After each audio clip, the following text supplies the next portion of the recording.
doing? Deep sky with a... I've got one. Right, we're going live now, Chris. Live in 3 seconds. We're live. We're live.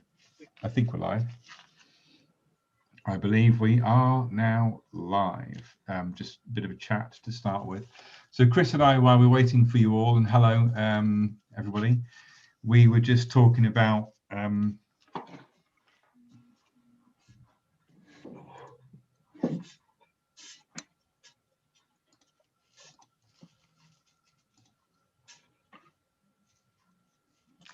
okay, sorry.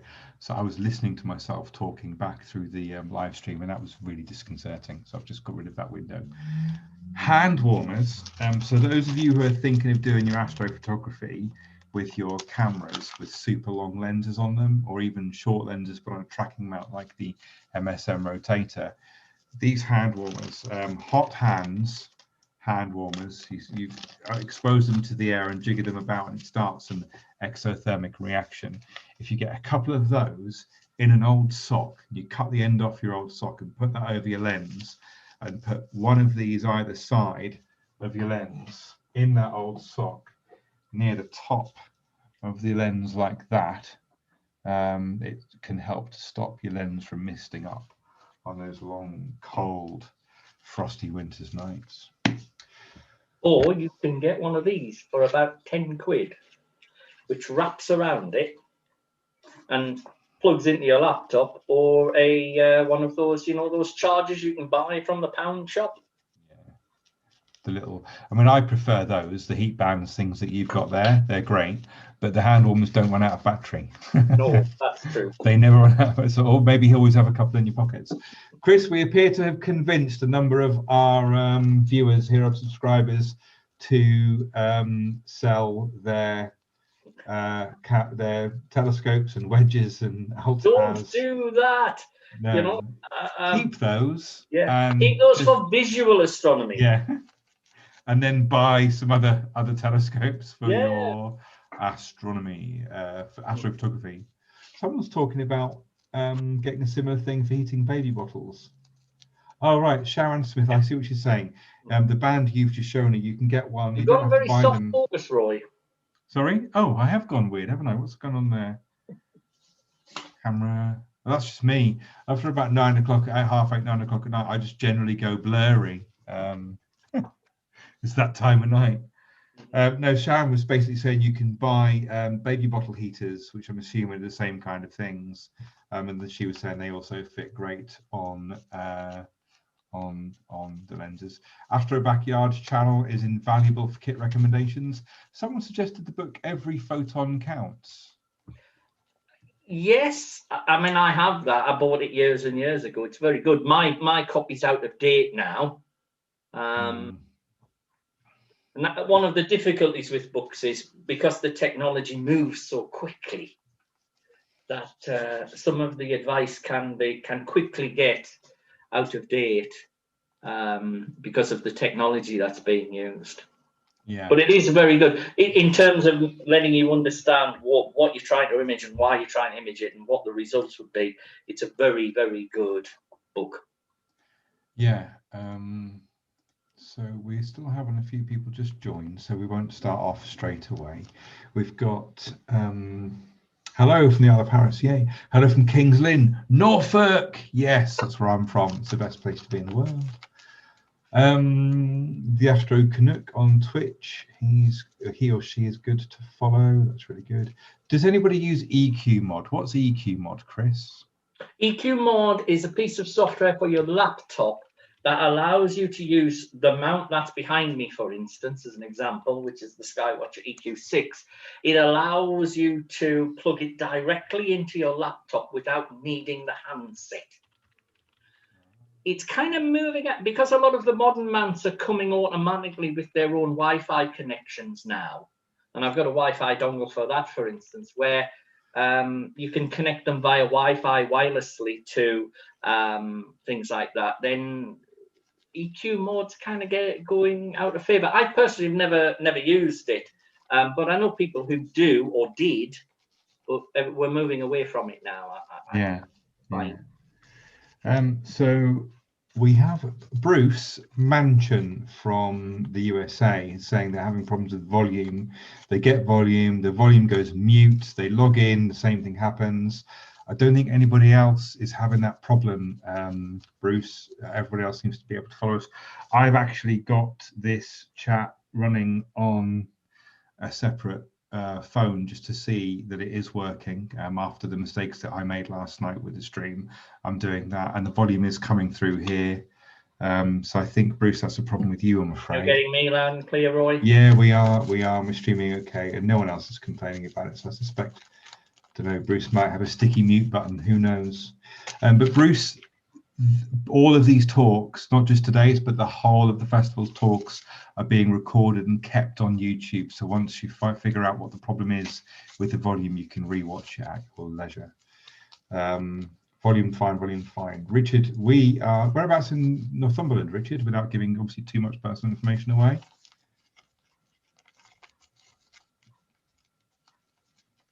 And obviously we're going to get that answer 20 seconds later. Relogged in, working now for a little bit. Hackney, America, people from all over. So Chris, I think it looks like, if I look at the stream, we are now up to 100 viewers, so a little bit a fewer number of viewers than last time, but that has leveled off now. So I think we're at the peak now of people watching the stream. Sure. So everybody, and I will hand you over to Chris. I'm not going to do the intro, Roy. You think I need to do the intro? I don't know. That's entirely up to you. I'm happy to get on with it. I tell you what, I will do the intro, because I think you're right. We might have people who didn't. We will have some people who were on the earlier talk, but we will have some people who yeah. So listen, people who were on the earlier talk, this is the 3-4 minute intro that I'm going to do that I did on the earlier talk. If you were on the earlier talk, you know, go and get yourself a cup of tea or a whiskey or a gin or something. While I just quickly tell everybody else what we're all about. And that's us here, the Northumberland Dark Sky Festival, the first ever one, 2021, all virtual, I'm afraid, thanks to COVID, but I want to welcome you to it. Roy here, and Chris is doing the talk tonight. Obviously, one of the benefits of having a talk virtually is we can get people from all over the world as speakers, and actually there's no way we could get 100 or 200, or last night we had 750 people. We can't get that number of people in the observatory, so it is great that we're able to reach out to you like this. But on the other hand, we do want you to come and visit us in Northumberland, because look at that. Now that's an example of a nightscape photography image, and if you want to learn all about that, then come on to the channel on Monday, where Dan Monk from Kielder Observatory and Martin Kitching, who's one of our astronomers and directors, will also be talking about how to do that. Excuse me. So who is doing this festival? Who's involved in the Northumberland Dark Sky Festival? Obviously Kielder Observatory, and that's the observatory there. I worked there in 2013-14, fantastic place. And it's growing every single kind of year, more and more added to that as time goes by. They're getting a radio telescope, I understand, in the near future. Stonehof Astronomy, which started off as that pavilion that you can see there, the Stonehof Stargazing Pavilion, and then Liam Reed came along and physically built this kind of warm room, like we have, and like what everybody has. You need a warm room. You need somewhere warm when you're doing your astronomy. And essentially, Liam has turned that wonderful location into a really remote rural observatory. So that's great. Stonehof Astronomy is who they are on Facebook. And then the Twice Brewed Inn and Hotel, that also has a brewery attached to it. Always great to have a brewery. Last year, I think it was last year, it might have been the back end of 2019, built their own little observatory in their back, the bit of land at the back, which is near the Sill as well, the Northumberland National Parks Visitor Centre. So they're right next to each other. And that's the view. There you can see the Andromeda Galaxy, and that looks like the Pleiades. That's the view from their observatory, and they've got plenty of room, just like we have, just like Kielder have, if you need to keep spaced out, get it? Like COVID, spaced out, or spaced out looking at the stars. Hopefully when we get back with socially distant astronomy, that'd be great. And finally, there's our observatory there, with all kinds of things going on in the background, with Orion on the left. We've got the Hyades, we've got the Pleiades, and we've got the Andromeda Galaxy and the Milky Way above. So yeah, all wonderful places. Northumberland's fantastic for astronomy. It really is. And, you know, we do hope that we're going to see you all at some point over the next 2 or 3 years when all of this nonsense goes away. Thinking about Orion, though, I'm going to talk about the CPRE star count in a minute, so keep that in mind. Most of you are using the YouTube chat really nicely, and we are dealing with the questions. Chris has said I'm allowed to interrupt him during his talk now, this time round. If you have questions, we'll answer them as we go, which will be a little bit different to the last time. And everyone was kind in the last chat, and please be kind in this one. What I must say, these last 2 talks we've done, is there's a lot of people within the talks helping each other, and that's lovely to see. The Astro community is very much like that, I find. So the CPRE star count, now that finishes tomorrow, so you've got 2 nights left, tonight and tomorrow night, to get involved with that. Happens more or less the same time every year. Get yourself outside, let your eyes adjust to the dark. It takes 10 minutes, maybe 20 in an ideal world. Look up at Orion, look for the 4 stars in the corner. Once your eyes have adjusted to the dark, count how many stars you see inside that square, not including the 4 triangle stars, but all the others. When you've got that, get yourself inside, Google up CPRE star count, or click on the link that you can see there, and put your location, your details, and your star count information into that website. And finally, if you want to contribute towards Dark Skies, if you want to get involved, one of the best ways to do that is to join your local Astronomical Society. But you can also join the International Dark Sky Association. For just a few pounds, you can become a member, or you can gift membership to someone else. And they also have various little kinds of other kind of clubs and things you can get involved in as well. So do that.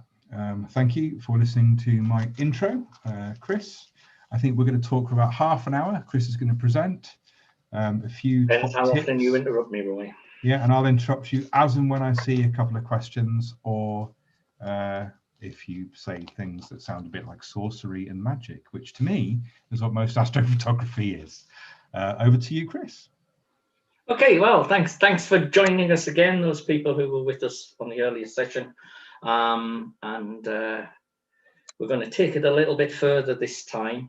I'm just going to right, and before I do that, I'm going to have to ask Roy. Roy, can you enable me to share my screen, please?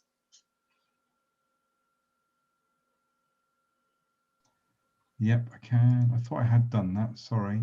That's okay. You should now be ready to go. And Larry's joined us. Larry Bedigan. Larry, why aren't you in the Zoom? Larry is one of our guys. Yeah. Larry, I'm going to send you the Zoom, and you can join in the actual Zoom because you're one of us. Stay in the chat, but join one of us as well.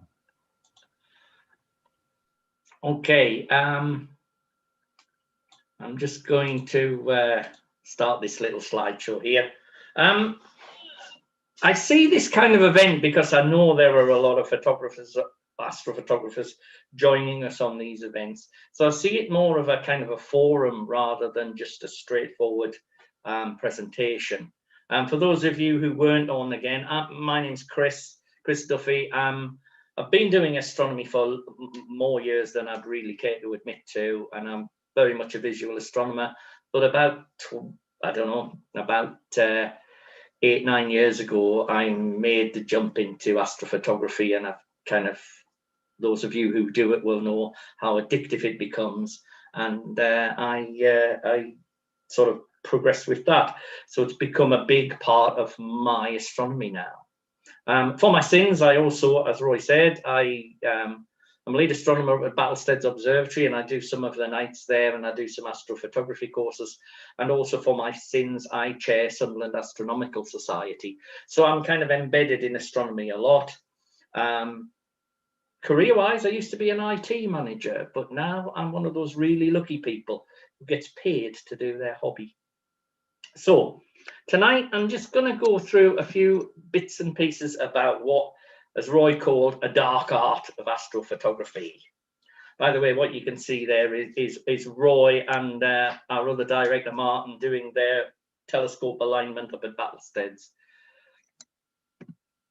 So what I wanted to kind of show you is just give you a few hints and tips that I found useful. This, what you can see in front of you there, is one of the first pictures I ever took back in 2013, I think. I was over the moon with this image. It was a series of 1 minute exposures taken with an 8-inch Newtonian on a fairly lightweight mount. And if you look really closely at it, you'll see all the stars are a little bit wonky and there's not much color in them, but I've got some color in the nebula, and it's very noisy because I had to stretch it, but I was so happy with that. And that was kind of my start of the process. But how do you get from there to here, which is kind of stuff I'm taking now? Now, my pictures aren't the best in the world or the best in Northumberland by any means, but I do really get enjoyment out of it now, taking it to that next step. And I just wanted to kind of share with everyone some of the steps I took and some of the things that I've started doing that really moved my astrophotography on. I've got 5 of them, but there could have been 15 easily. So, but we haven't got time to do them all. So I really just wanted to do 5.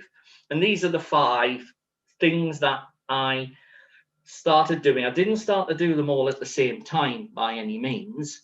And some of them aren't doing, some of them are about understanding. And these are the things, once I got my head around all these things, these are the things that really improved my astrophotography.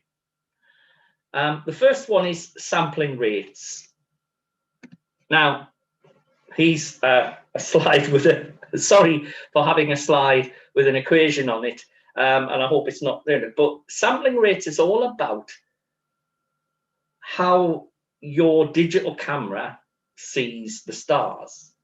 Unlike terrestrial photography, where you're photographing a full field of data with lots and lots of stuff, when we're doing astrophotography, we've got blackness and pinpoints of stars. And how those pinpoints of stars hit your pixel can very much determine what your stars look like. And it's about matching your camera to your telescope to get the best out of the images. I'll try and explain it a little bit more as we go along. So it's pixel size focal length of the telescope divided by 206.2, which is the size of the sky, in fact. And what you get when you put in all of that data is how much sky each pixel of your camera is covering. So if we just think about a digital camera, it's made up of lots and lots of little square pixels, as we call them, picture elements, to give it their full name, that are sensitive to light. Now, stars theoretically are so far away that to us they're infinitely small, so their light doesn't actually take up any space. So if we were in space, theoretically all the stars would be pinpoints of light. But on Earth, it doesn't work like that, because our atmosphere blurs them and smudges them. And also, the optics in our telescopes are not perfect. So again, that does a bit of blurring and a bit of smudging. And the trick with sampling is to get the right sampling rate so your stars look like stars. If your pixels are too big, or your focal length of your telescope is too short, then each pixel is covering more sky than the star does, in which case you will get square stars, because they'll either only hit one single pixel, and therefore it'll look like a square star, or it'll hit too few pixels. Like, so the 2 pictures on the top of this, you've got one where it just hits 1 pixel, and you get a square star, or you get one where the starlight has been divided over 4 pixels, in which case you get a dimmer, bigger square star. The bottom left is kind of a good size. It's where it's going to hit roughly the right number of pixels, and you'll get a bright center with a bit of dimming around the edges, and it will look like a star. But If your pixels are too small for such a long telescope, then your starlight will be spread over too many pixels. And that way you get kind of dim, round blobs for stars. Now, what I'd say is the seeing conditions in the sky change all the time. And I wouldn't tell anybody to just go and throw their kit away. We had some people in the first one saying they were going to throw all their kit away and buy a new kit for astrophotography.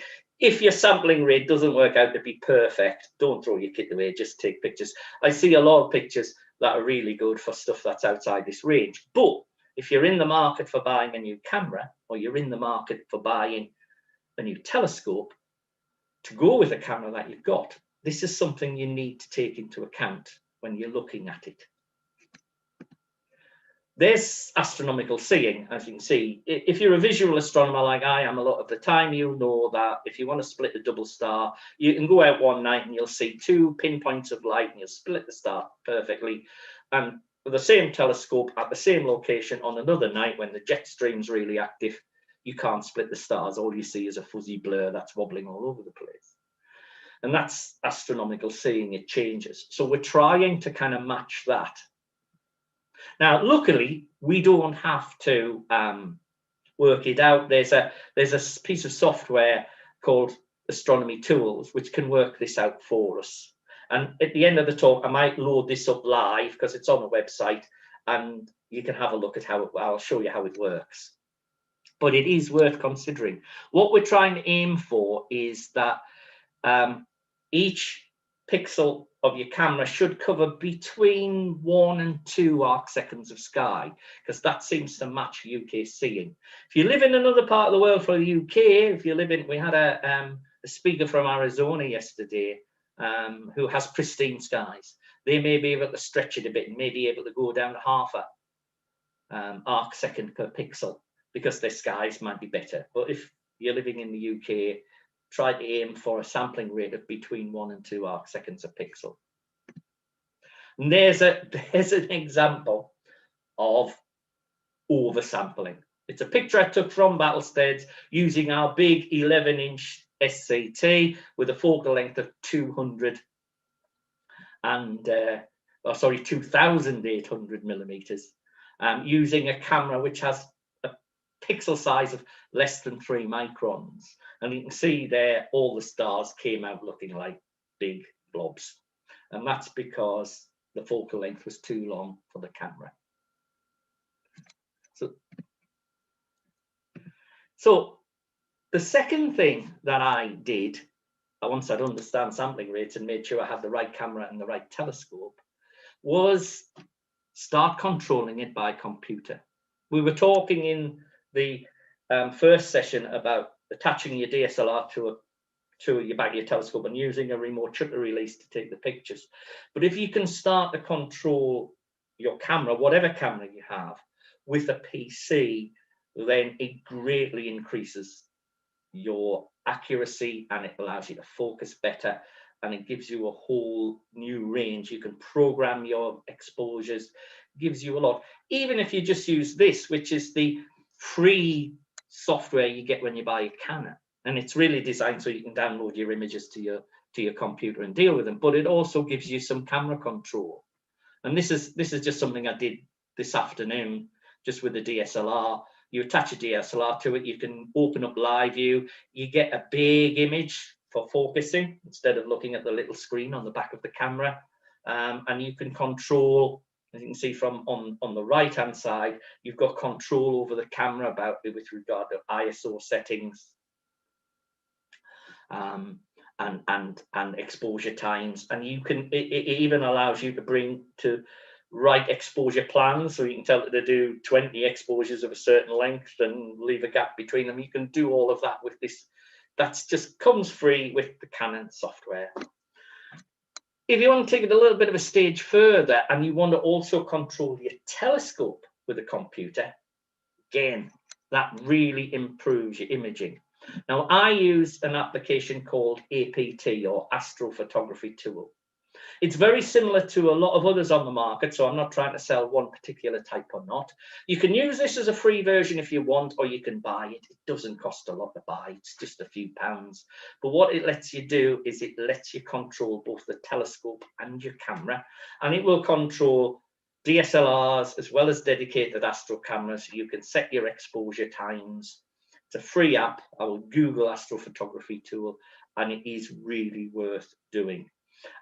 You can attach I attach my Skywatcher mount that you can see behind me with this by just using the cable that you would use to update the handset, or you can connect to it via the Skywatcher Wi-Fi dongle. But it will also attach to any other kind of mount that uses an ASCOM driver. An ASCOM, for those who don't know, if you start in astrophotography, you'll see this thing called ASCOM. And ASCOM is an open source astronomy PC resource that will help control cameras, telescopes,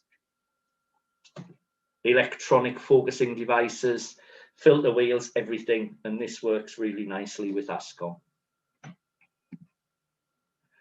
The next thing I kind of got that improved mine was filters. Now, we discussed filters in the last one, and it's not just about what filter you use, whether you're using a light suppression filter or whether you're using luminance. If you're using a mono camera, you're going to have to take with red, green and blue and luminous filters and all of that kind of thing.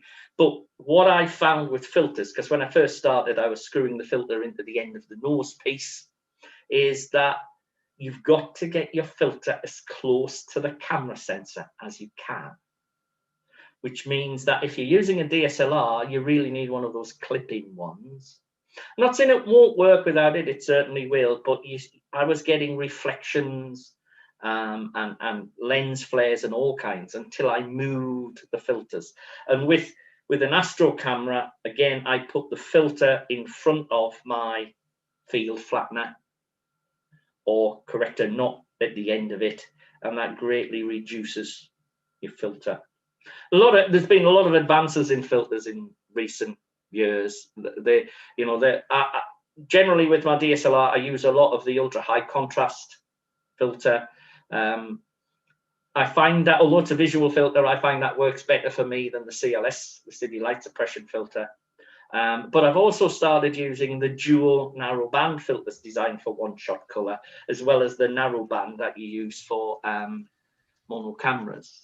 The dual band, yeah. I would like to interrupt you just because I have a question here. Yeah. This is something that would interest me personally. Certainly getting a filter, because obviously I live in light blue Gateshead, so I'm thinking ultra high contrast. Yeah. I've always been told that going anywhere near the mirror or the sensor inside your camera is a terrifying thing and you should never do it. But yet you've talked there about that filter that clips directly into what looked like the camera body.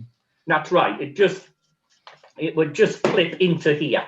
I haven't got one with me at the moment, but it just literally clips into there. You buy the one to match your camera, and they're produced in most ways. And do they come with like a little kit or a little? I mean, how do you do that without? It's just spring. It's got a little spring-loaded clip in, and it just literally. It's called a clip-in filter because that's what it does. You just clip it in. Okay, good. So that's good to know. Clip-in.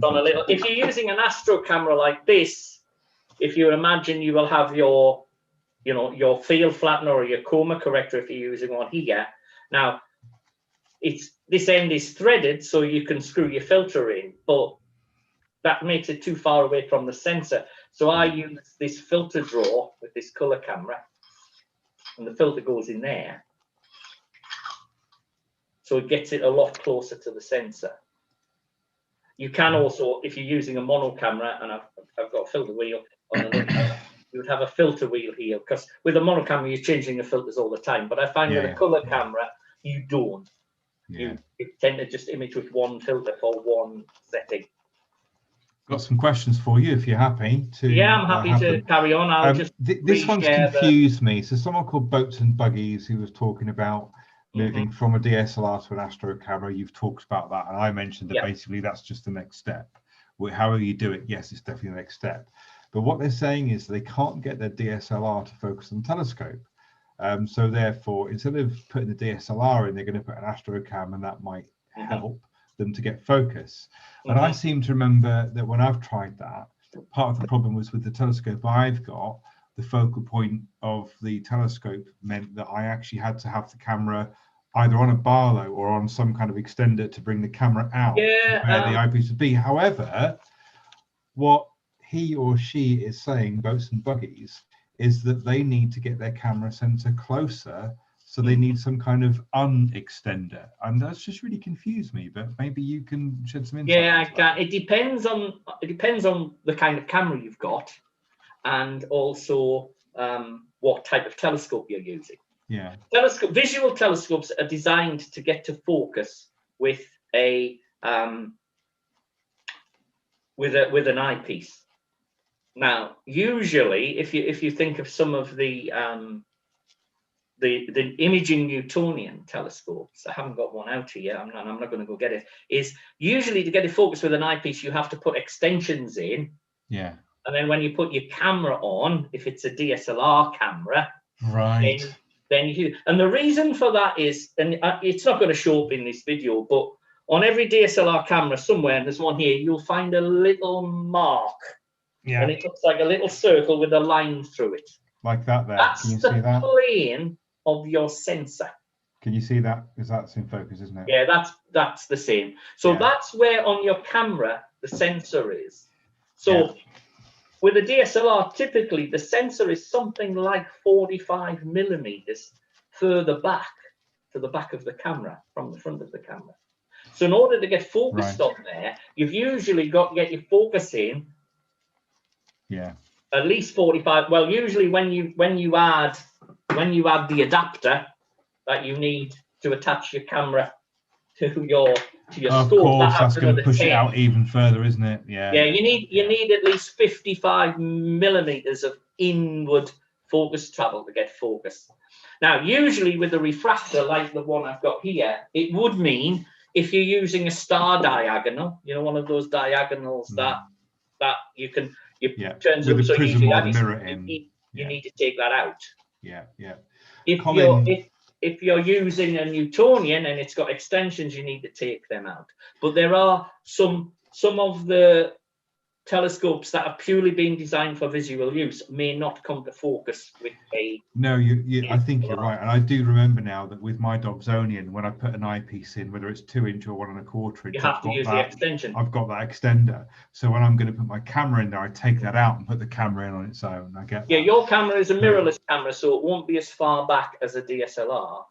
Oh, okay, yeah, of course, because it's not got the mirror in. So you have to bear that in mind. What I find with the Astro cameras is because the Astro camera is only 12 millimeters behind the front of the camera, that usually the focal point is about the same as it is for an eyepiece. Yeah, I know on the little camera that we've got at the observatory, the tube one, not the ZWO, the Starlight Ultra Star. Yeah, that has the sensor right at the front, doesn't it?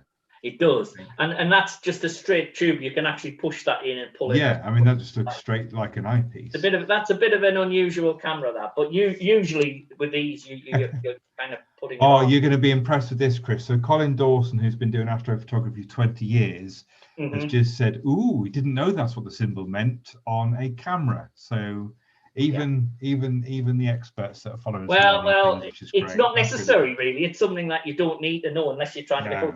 So the problem is, and you mentioned a Barlow lens. A Barlow lens is just an extra lens you can put into your camera to change the focal length of the telescope. Yeah. And what it usually does is it usually brings the focal point outwards. So if you're using something like a Newtonian reflector where you can't get any more inward focus, a Barlow will bring that focus out. However, it will do it at the expense of focal length. It will double your focal length. So your scope will become more zoomed in, so your tracking will have to be more accurate, and it will be slower. You'll go from F5 to F10 or whatever. So you've got to bear that in mind, because which then changes your exposure times if I was paying attention properly in the first talk. That's right. So if you can avoid using the Barlow, but what you do is, if you're using a Newtonian reflector and you've got one of those black extender things inside of it, take that out when you connect your DSLR. Cool. 2 technical questions, which I'm hoping you can answer quite briefly so that you can then move on to the rest of your talk. The first one is, he has a PDS 200 with an EQ5 mount. For astrophotography, does he just need to motorize that mount, use a T-ring and adapter, or is there anything else he needs other than a camera body? So he's got a PDS, Skywatcher PDS Newtonian. Yeah, 200. What size? With an E, it doesn't say, PDS 200. Yeah. With an EQ5 mount. I thought EQ5s were motorized. Well, no, you can get an ordinary EQ5, and you can get the EQ5 with a GoTo attached to it. Okay. So you can, with the EQ5, you can just buy an RA motor drive. Oh, okay. Yeah, an RA motor drive. Yes, you can do that. That'll work, Mark Godfrey. You want an RA? We can buy an RA motor drive for that for about £60 or £70. Yeah. You can buy the full GoTo upgrade for about £350, and then it becomes a GoTo telescope. And then it will enable you to do astrophotometry. I used to use the GoTo EQ5, and as we're talking about advanced stuff, what I found when I was imaging with that was that the motors that it has don't have a great resolution. Okay. So my exposure times were quite limited. Okay, well that's, I mean, he says it's the 8-inch 200 PDS. So yeah, so the 200, so basically the same scope, that first picture that I showed you of the Dumbbell Nebula was taken with a 200 PDS and a DSLR camera on an EQ5 mount. It was the EQ5 GoTo mount was the same. There you go, Mark. There's your answer. The advantage of the GoTos is a lot of these nebula that we want to photograph, quite often we can't actually see them with our eyes in the telescope. So knowing that you're on target can be difficult. So the GoTo mount can really help in that respect. Yeah. And of course, the motor won't allow, as I was talking before, won't allow you to connect it to a telescope, to your computer, because the motor drive is just that. It's just a standard, isn't it? Just like a. Are they clockwork? Am I right that I've seen clockwork ones before? In the olden days, they used to be. Now they're electric. Okay. Well, listen, Chris, we've got a number of different questions about filters. So ask away. Yeah, basically, somebody wants to know if they can make their DSLR more sensitive to H alpha. But I believe in one of your slides, there we go, narrowband HA filter. So you can buy a narrowband hydrogen alpha. Well, that will make it more sensitive to HA.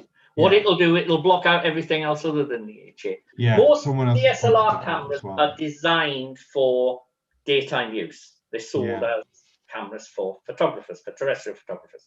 They have in them a couple of filters. And one of them is a fairly harsh infrared filter. Yeah. Because of the way our eyes work. And without that, all of the photographs will have like a red cast to them. Yes. But that filters out a lot of the light. You can get your DSLR modified to get that filter removed. Now, there are 2 modifications. One will remove that filter and it will still leave in it the straightforward HAUV light filter, which most people will need unless they're using no glass, unless they're using a pure Newtonian without a coma corrector. So you need that harsh filter in, and that's why I was saying with some Astro cameras like this one, it has a clear window in it. And if I use that with that telescope behind me, I have to put a filter in that will filter out that HA. But you can get your camera modified to remove that coarse filter, and that makes it more sensitive to hydrogen alpha. Which is, okay. Richard said, I wish I had more money. And I'm thinking, don't we all? There was something else about filters. It's not a cheap hobby, even to do it cheap. It's a relative term, I'm afraid. I remember seeing a joke in a magazine once, which basically was talking about if you want to make sure that as your children become teenagers, that they kind of stay on the straight and narrow and don't get led astray, get them into astrophotography, because then they'll spend all their money on astrophotography and they won't have any money left for alcohol and drugs. So now there is a question here. Sorry, And I think I can answer this. And so let's just see if I've been listening and learning. Kim Laura says, hi Roy, could you ask Chris why he uses a high contrast filter which will reduce the dynamic range of the camera when you're already shooting in a very contrasty image like bright stars in a dark sky? And am I right in saying you only really use that when you're doing it from your light polluted backyard?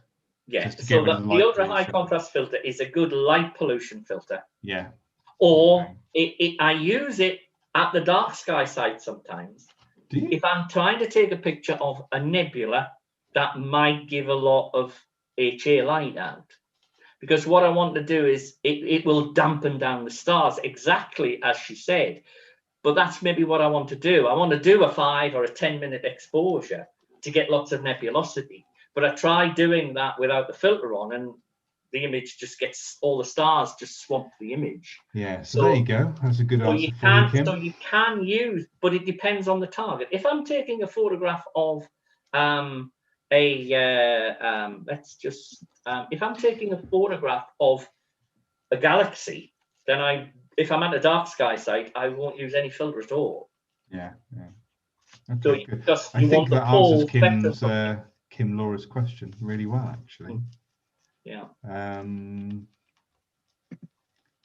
Hi there. How good would it be to use a refractor? For what? I don't know. Manmeet, if you would like to, so this is from Manmeet Verdi. If you want to expand upon that question a little bit, maybe put a bit more detail in, we can come back to that. But I think, Chris, have you got, what's your next top tip? And well, Larry, my next top tip is once you've got you're making me hungry eating all of those crisps, Larry. Once you've got your computer and your camera being controlled by your laptop, you can then start something called auto guiding. Now, auto guiding is a second telescope attached or mounted on the other telescope that you're taking images with a second camera, and it uses software to keep the star in exactly the right spot. Because no telescope, no matter how good they are, will track really, really accurately for a long time. They have periodic error built into them and a whole load of other stuff. So what a lot of people do is they'll auto guide. And what the auto guider does is it uses software, and it's taking a picture of the star field every 2 seconds or so. And if it starts to detect that the star is moving, then it will send an instruction to the mount to correct that error. So it'll slow the mount down, speed it up, move it one way or the other, just to keep that star right. Now, auto guiding isn't a big thing in astrophotography, and that's not the main reason why I have included it. It is a good thing to do. It does require you to need another camera, but to get your auto guiding right, it's a bit like the sampling rate I mentioned before, because you've got to be the auto guiding software, and this is probably the most popular one. It's called PHD, which stands for Push Here Dummy, because it's very simple to set up. You basically just attach the camera to it and off you go. But you want your guiding camera to be able to detect the star movement before your imaging camera does, because there's no point in the resolution of your guiding camera being too low that it misses the star movement that's being captured by your imaging camera. So you've got to have a right kind of ratio. And again, we're talking about sampling ratios again, and it should be no more than 1 in 10. And what I mean by that is that the area of sky covered by your guiding camera per pixel should be no more than 10 times the area covered by your imaging camera. Again, I'll explain that a little bit later when I open up astronomy tools, because it gives you that. And the reason why it's 1 in 10 is PhD claim that their software can detect star movement at 1/10 of a pixel, which is why 1 to 1. Now, so you need a guiding camera that's got a long enough focal length or a guide scope that's got a long enough focal length to match the camera to give you that sampling rate, which is less than 10 times the sampling rate of your imaging camera. Ideally, you want to get it as near to 1-to-1 as you can, but there are other considerations coming into that. You can get it 1-to-1 by using this thing at the bottom of the in the bottom corner, bottom right-hand corner of the screen. That's an off-axis guider. That's a little tool that it goes into the light path of your imaging camera and steals a bit of the light and uses a prism to send it up to your guide camera. And in that, you're guiding at the same focal length as your imaging. So that's kind of, but that it can be hard to find guide stars there. And again, if you go for 1-to-1, that might mean you need a telescope as big as your imaging telescope, and it's adding weight to your mount. So you kind of got to balance this. You know, you want 1-to-1, but you'll settle for 1-to-6 because it'll, you know, you can use a smaller guide camera. I don't know how the comments are working, if people are getting that, but it is. For instance, when I image with my 750mm Newtonian or the 500mm Equinox refractor that we have up at Battlesteads, I use a small 200mm focal length guide scope and guide camera, and it works fine. But if I'm imaging with the big 11-inch SCT that has a 2.8-meter focal length, I have to use a bigger refractor for guiding, because it just, the finder guider that I use on the smaller scopes just wouldn't pick up the star movement soon enough, because the 2-meter focal length is much more zoomed in. I hope people get that principle. We talked about polar alignment in the last talk, and getting your polar alignment as accurately as possible was the other major step that helped me get nice tight round stars. I was doing it manually, and we all had that, and you had tables, and you would be like working out dwell angles, and it all stems from the fact that although we line up with a pole star, the pole star's not exactly on the celestial pole. It's about half a degree off, so it describes a tiny little circle around in the sky that you don't notice with the naked eye, but you would in a telescope. And when you're polar aligning, you have to get that. So spending a long time getting your telescope polar aligned as accurately as possible is one of the big things. It helps you guiding, and it enables you to take longer exposures even if you're not guiding. And again, thankfully, there is software now that helps us to do that. The software SharpCap that a lot of planetary imagers use to capture images, and these days some deep sky imagers use the later versions of SharpCap to take their image. But it has a polar alignment feature. And what it does is it has a database of the stars around the pole star, and you point it at the pole star and it works out where all the stars should be, and it can tell you, after it gets you to rotate the telescope a little, it will tell you how accurate your polar alignment is. And by adjusting according to that, and you can see the little circle you're trying to get the lines to become one, you can get your polar alignment incredibly accurately very quickly. And I use my guide scope and camera to do that because it needs a nice wide field of view. But you could theoretically use it with any, but it does need to see about a whole degree of sky because it needs to see enough stars to work out where they all are so that it can get you very, very accurate polar alignment. Cool. So Larry is, you're unmuted now, Larry, by the way. Thank you for joining us. And I didn't know you were available, but it's great that you are. And thank you for firing in loads of answers to the questions on the YouTube. Larry. There's one there though. Any suggestions on free either processing? Now Manmeet has said pre-processing software. He doesn't want to spend $. So I think Manmeet might have missed some of your recommendations about the processing software. Yeah, I mean, there's an application for that again, Chris, please. Yeah, there's an application for stacking called Deep Sky Stacker, which is free. Yeah. Which is a very good application, and I did a little example of it before. And I'm not sure what you mean by pre-processing. No, I think there might be a communication language issue. Because that's stacking, but the planetary and lunar images use something called pre-processing, and they use an application called PIP, P-I-P-P, which stands for photo image pre-processing. And what it does is it takes all your frames and it centers everything up so that they'll stack better. I mean, that's really planetary though, isn't it? If I remember It's correctly. mainly used for planetary, but that's what I would kind of regard as pre-processing. Yeah. But with I've put processing, links what in you the do chat is for you those. stack it, and then you can then manipulate the image. In terms of free, the best ones are probably Deep Sky Stacker to stack it, and then there's a very, very Photoshop-like application called GIMP, G-I-M-P, for graphic image manipulation program. Be careful how you Google it. And Yes. but that's very good. It does what the early versions of Photoshop does, but it's a free piece of software. The other thing about auto guiding that you can do, and if you're using programs like APT, and there are other ones like Sequence Generator Pro, but you pay for that. There's another one called Nina, which is very like APT, and there's a few.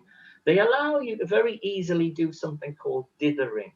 And what dithering does is it tells your guide camera to move the scope a little bit between each frame, between each exposure.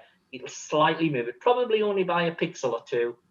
And what that does is it greatly assists your stacking software in identifying in the image what is camera noise and what is actual data, what is actual stars, by dithering. Because as you move it around, the stars will move, but your hot pixel won't. It'll stay in exactly the same position in the frame. And that's what dithering does. And it's very good. And you could do it in the past, but it was really complicated to get it up and get it working properly. You know, applications like APT work with PhD guiding, and you just turn it on and it works. There's nothing else to do. I'm a great believer in just dealing with it like that, you know, not going into it in any shape or form. So that's another aspect of guiding, and that's the reason why I included auto guiding in this. Not just because auto guiding, because that's a fairly early step that most people taking up astrophotography to do, but it's more about understanding, have you got the right guiding setup to match your imaging setup, and also if you're going to do that and you're using a computer, start dithering, because that really improves your images. The next one is something called plate solving. Now, what plate solving does, it's a database of the sky, and there are lots of them there. This is a one called ASTAP, and what it'll do is you can give it a picture and you can tell it to solve it. It'll tell you, oh, this is the bit of sky you're looking at, and these are the messier objects, or in this case, the NGC objects. This is a picture of a sub of the double cluster, for instance, and it just tells you what they are. And it's great, but using that in line with a program like APT enables it to automatically center your target in your frame. And what you do, again, using APT, you use a thing called point craft, and you could take a sample picture of where you think you're on the object, but you probably can't see it because, you know, it's too faint. So you take a short exposure and then you put it through the plate solving software.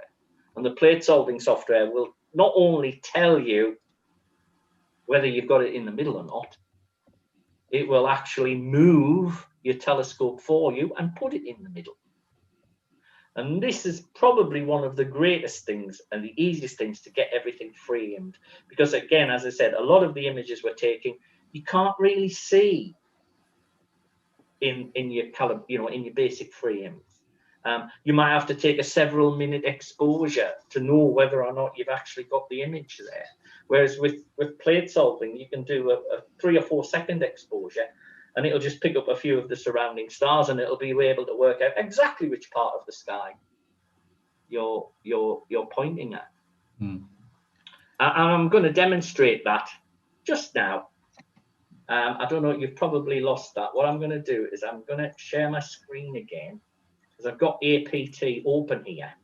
Now, normally with APT, you get a nice orange screen, but I've changed it white so we can all see it here. Well, that's good to know, because I'm assuming that you're using this on the fly at night. Yeah, you want a nice dark red screen. Yeah, so you have the screen turned to, you turn on the night. You can make it any color you like, but I made it nice and white so everyone can see it well. Oh, so what I've got on here is I've got an image of the Crescent Nebula, but you can't see it. No. So now it's not. Had we been not in lockdown and we'd all been up at the observatory, I would have been doing this on an object in the sky if we'd had a clear night, but I can't. So this is the next best thing. So I've got an image there of the Crescent Nebula, and what you would do is you would click on Go To, and you would tell your mount to go to it. You would then open this piece of software called PointCraft.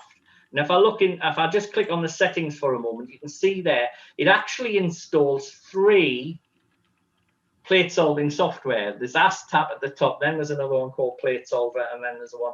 And I think that's just a belt and braces exercise by APT says if one can't get it, we'll try the other and try the other. So I'm just going to say OK to that. Now, so what you could do is you tell it which object you think you've got. So this is the Crescent Nebula, and I'm going to click OK. And then you can tell it to solve the image.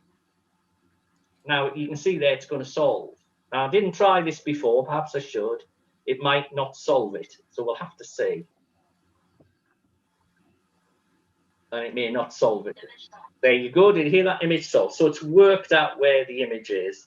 And it says, OK. Now, what you can then do is you can then go to this bit.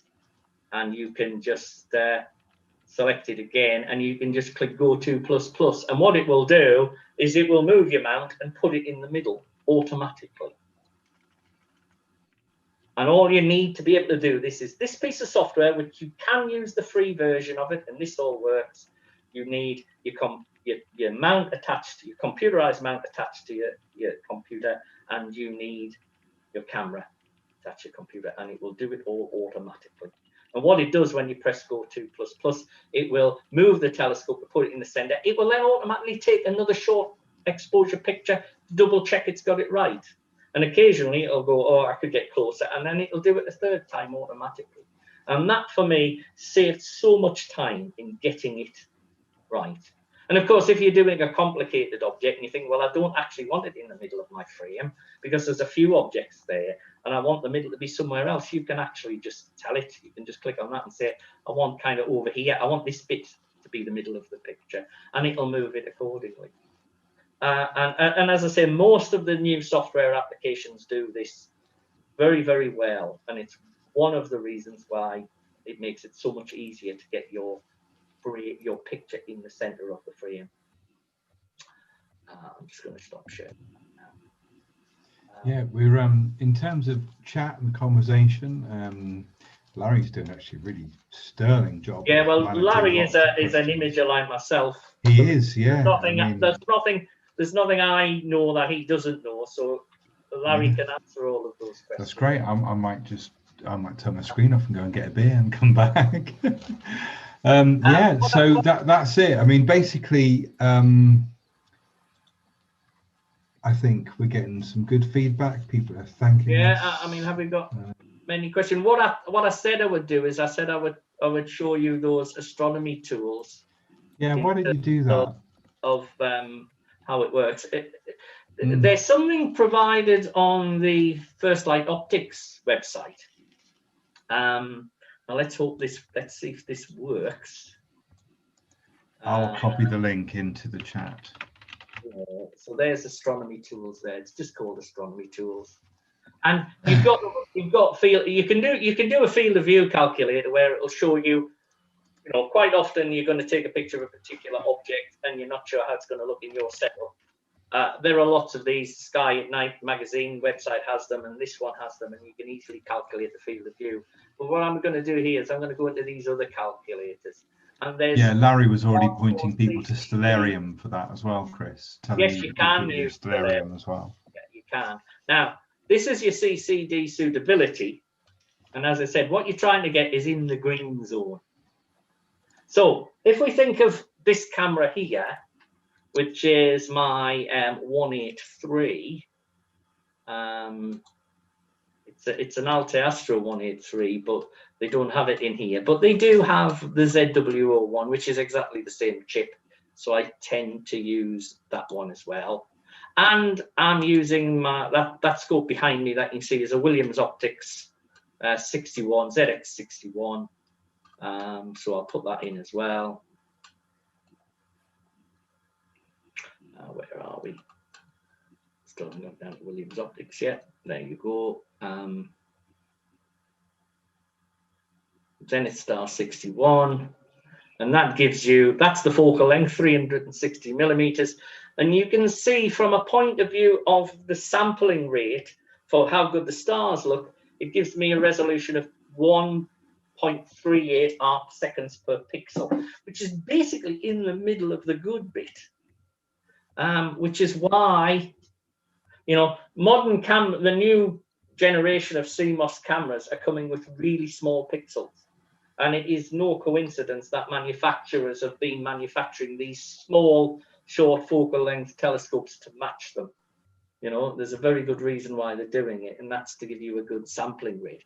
For instance, if I was to say, connect this camera to our big 11-inch SCT, which would have that, you can see that the, you know, the sampling rate's way down here. I'm only sampling it at 0.18 arc seconds per pixel. That might work on a good night for planetary videoing, but it won't work for deep sky imaging, that's for certain. The other calculator is, as we said, is the, let me just see, I can just go back in here. There is normally one on here, and I can't find it, which is your finder scope suitability, and I can't see it. I don't know why that is not there. Hang on. Ah, there you go. Yeah. It's not showing up. I think I've got a problem with my there you go, guide scope suitability. So again, if I look at I use the same thing. I use my Williams Optics Zenith Star 61 and my ZWO camera 183, and then my guide scope is a the little finder guide that is the Skywatcher 8x50 finder.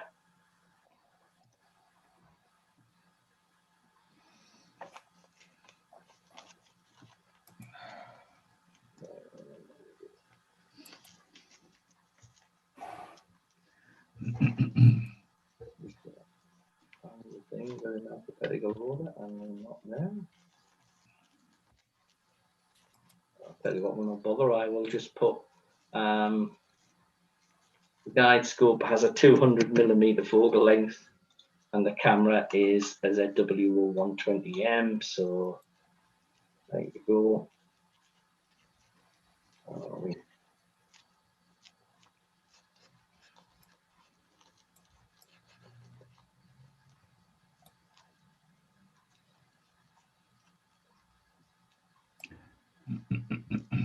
we go. That'll do. So there you can see my resolution is 3.7 arc seconds per pixel for my guiding setup and 1.38 arc seconds per pixel for my imaging. So my ratio is 1 to 2.81, which is well below 1 to 10. But again, if I started imaging with my 2.8 millimeter, so 2.8 meter telescope, then the sampling rate goes up to 1 to 21, and you just couldn't guide at that sampling rate. That ratio just wouldn't work. So if I'm ever imaging, I wouldn't image with this camera at that focal length anyway, but if you were, you would need a bigger guide scope than a finder guider. People getting that okay? I'll be honest, it's kind of rather strange talking to an audience that I can't see the reaction to, because I'm actually concentrating on the Zoom meeting, and I'm not reading all the comments as they come in, but I'm relying on Larry and Roy to do that. At the minute, I mean, whereas in the first chat we had lots and lots of comments from people who perhaps don't really know, like me, don't really know very much about astrophotography. This particular group of about 100 or so people seem to already be in it and doing it. And well, yeah, that's why I felt this yeah, this time it was more of a forum than a just do. This is how I do it. I'm not saying it's the best way. I'm not saying it's the only way. It certainly isn't. It's what I do, and I just thought a few hints and tips of things that improved or made me move to the next level in astro imaging. And I deliberately made it kind of camera neutral, so I wasn't bothered about what kind of camera you have, because these work no matter what camera you're using. They're not camera specific tips. And you're getting lots of positive feedback. Very good, very interesting. We're learning things we don't know. A lot of people have said they're going to have to come to the Battlesteads and sit in on do one of your kind of full day sessions. Yeah. Well, hopefully, and obviously, bear in mind as well, both this chat and the last chat have been recorded, so people who have watched this can come back to it and go through it and pause it and play it and so on. So can maybe pick up more when they look at it again. There's always a lot to take in, and it can be overwhelming. And the important measure is we all start at somewhere, and it's one of those things where you just make little gain, a little gain, a little gain, and they all eventually add up to something a bit more.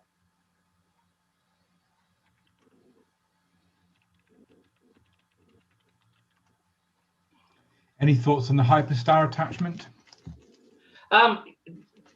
Yes, the hyperstar attachment is an attachment you would put on specifically on a Celestron SCT. For instance, our 11-inch at the Observatory of Battlesteads is hyperstar compatible. Now, is that you unscrew the thing and take out the secondary mirror and put the camera in? Put in a lens configuration, which costs nearly as much as the telescope, right? And then you screw your camera directly onto that. Okay. So it works best with this shape of camera, because obviously that sits behind the obstruction. You had a really big square camera, you're blocking out more light. But it gives you something like f2. So instead of having a focal length of 2.8 meters with that 11-inch scope, it has a focal length of about, I don't know, what's f2 of 280 millimeters. So it's about I don't know. Don't ask me. So it gives you an 11-inch scope with a 500 millimeter focal length. So it's ultra fast. So you can you don't need to take long exposures at all. They are great, but they are quite expensive. So here's a question for you. In an SCT, then yeah, you might want to go for one. If you haven't, and you want something purely for astrophotography, there are better options. Yeah, and there's the Roe Ackerman version of the SCT, which is already converted to that. So you get one and it's already done. Yeah. Yes, if you've got not all SCTs, however, are fast star compatible. Okay. How do you decide, or Larry, how do you both decide when you're doing your subs? So when you're working out how to set your subs up, how do you work out what the trade-off is between the ISO and the exposure time? And someone else had asked previously, why do 110-second subs when you can do 10 100-second subs? So what's that all about? Yeah, I mean, it's a very good question. It will depend on the target, because some targets 100 seconds, like the Orion Nebula, 100 seconds is too much; it will blow it out. By doing lots and lots of short subs, you can get around the guiding problem, but you've got to bear in mind that you've got to expose for long enough to get some data.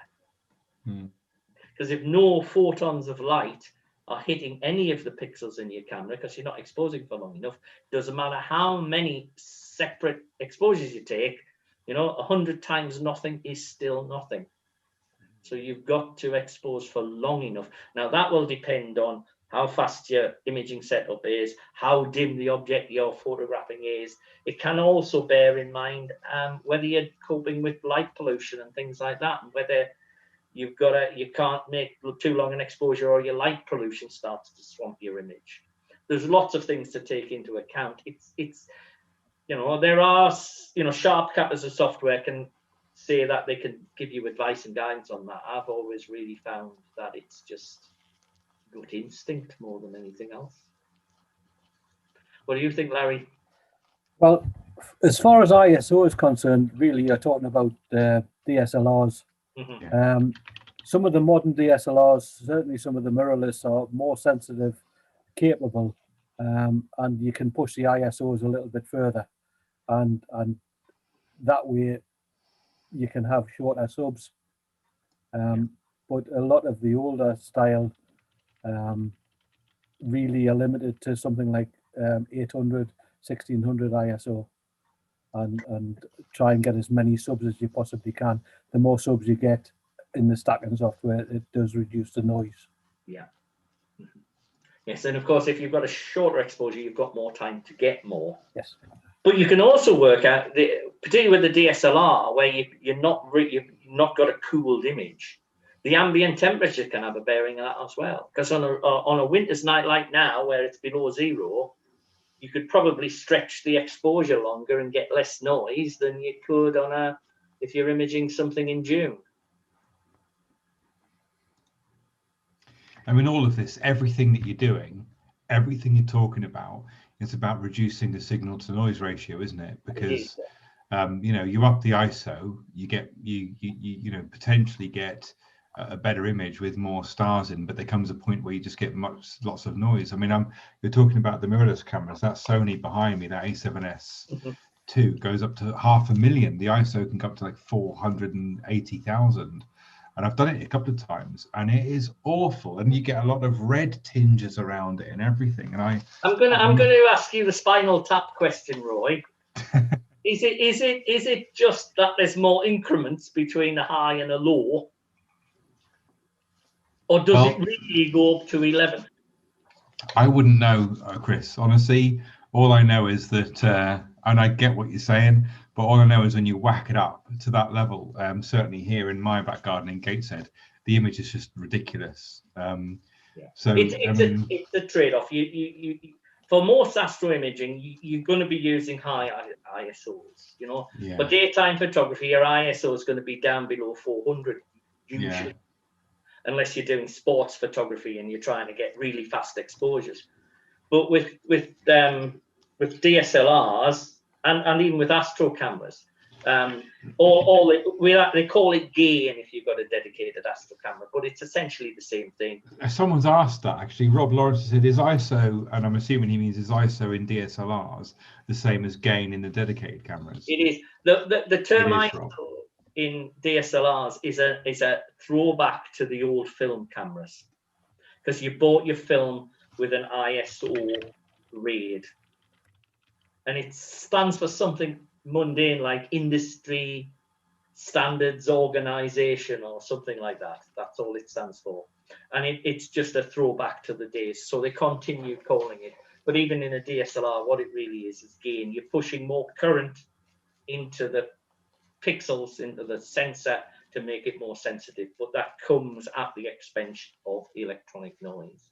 And of course, you're trying to balance the two. You want to be able to pick up some data, but you don't want your noise to be noisy. Now, just like with astro cameras, they now talk a lot about, because they have CMOS sensors, just like the DSLRs do. They talk about something called unity gain, which is the amount of gain you can push it to before it starts giving you any noise. So you could say, well, there's no point in going below that gain, because there's no gain on noise for doing that. And it's the same with the ISOs on some cameras. And I have seen, and I can't remember where I saw it, but I did see some work done on different models of camera where they said this gain will give you can go to this without increasing your noise. once you go beyond that, then it gets a bit worse. And I think with most DSLRs, as Larry said, you're probably, depending on the model, it's probably around 800 ISO, or maybe 1600 if you push it. But with my astrophotography, my DSLR, I rarely go beyond ISO 800. Cool.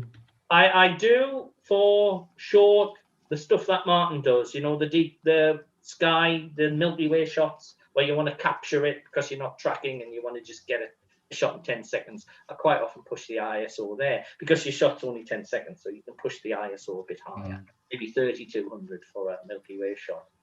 But for, you know, for you're attached to a telescope and you're trying to take a photograph of the, you know, the Crab Nebula or something, and you're going to need 5-minute exposures to get any data at all, and therefore you've got to kind of not have your ISO too high, otherwise it'll just be too noisy.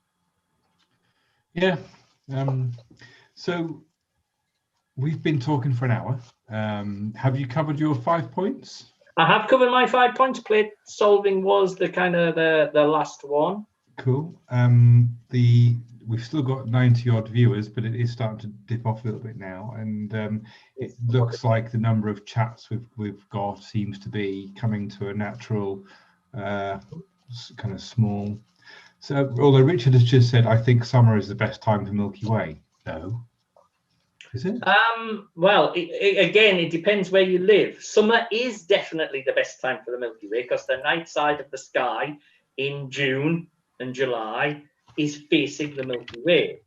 So yes, I agree with him in that if you're on Earth and you're in the northern hemisphere because it's summer. If you're in Australia, it's winter because it's June. Isn't the sky like really bright? Doesn't that? It is for us because we're very far north.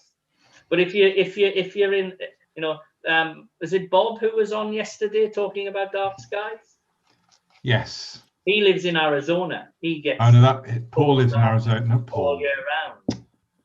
And if you're in the south of France or you're in Spain, yeah, you'll get total dark. You'll get full astro darkness in June and July. We don't, because we're at 55 degrees north. Oh no! Now that I think about it, in the summer, quite well before lockdown, quite a lot of the astro nightscape photographers I follow on the Twitter in the summer will head down to the south coast.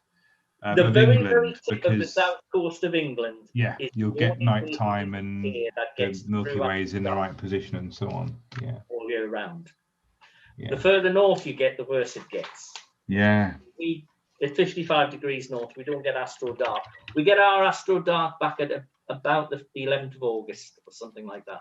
So there's still plenty of time. There's still plenty of time to do good nightscape photography in September.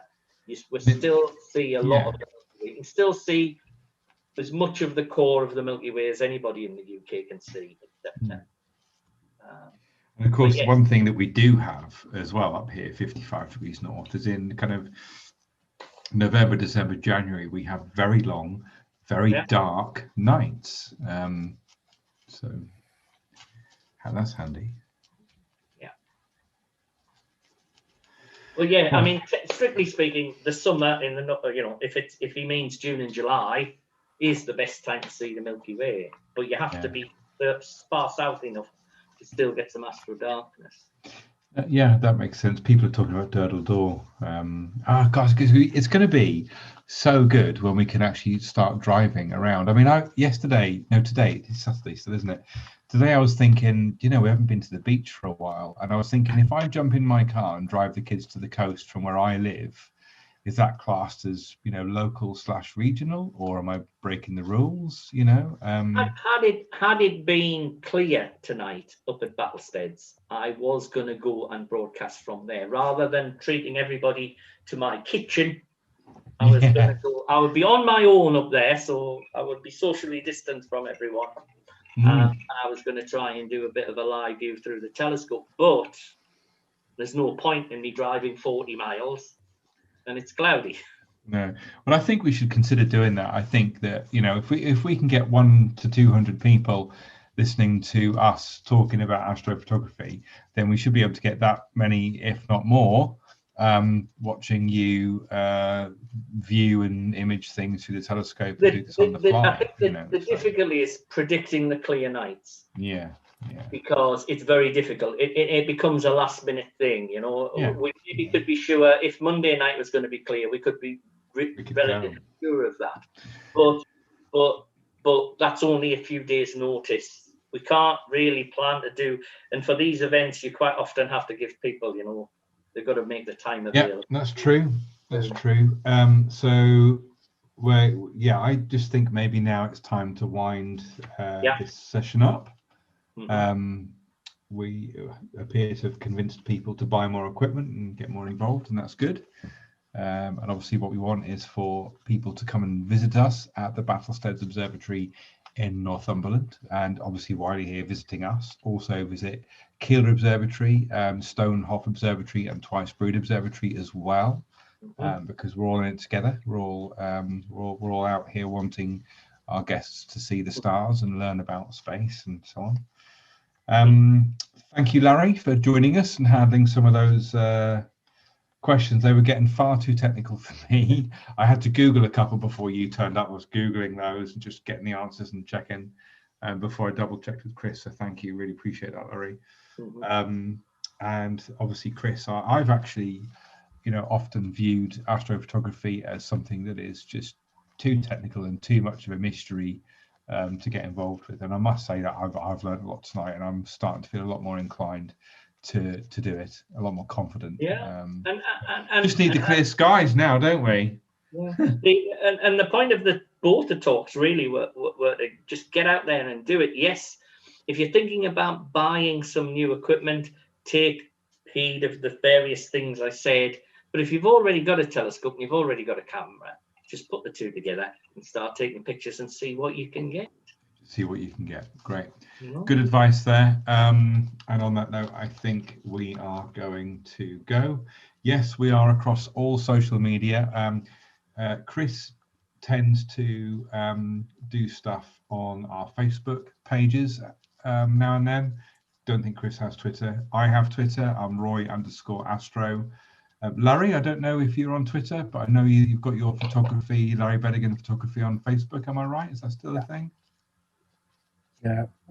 I mean, both Larry and I are quite active members, and I'm going to push our own board out here of do it. Astronomical Society. Yes. We have the Astronomical Society have an active Facebook group of about 3,000 members. Yeah, that was going to be.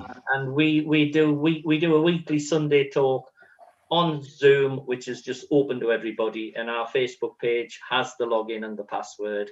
And anybody's welcome to join us there. And sometimes we have theme talks. Sometimes, like tomorrow night, it's just if you've got a question, you can ask it. Yeah. I just to reiterate what Chris has said there. I mean, I think that this is where I met you all. Actually, it's Sunderland Astronomical Society. So Richard has asked us to put the links to Facebook. But Richard, honestly, if you just type in Sunderland Astronomical Society, it'll come up. We're Battlesteads Observatory, so look that up, Battlesteads. And I'm Roy_Astro on Twitter.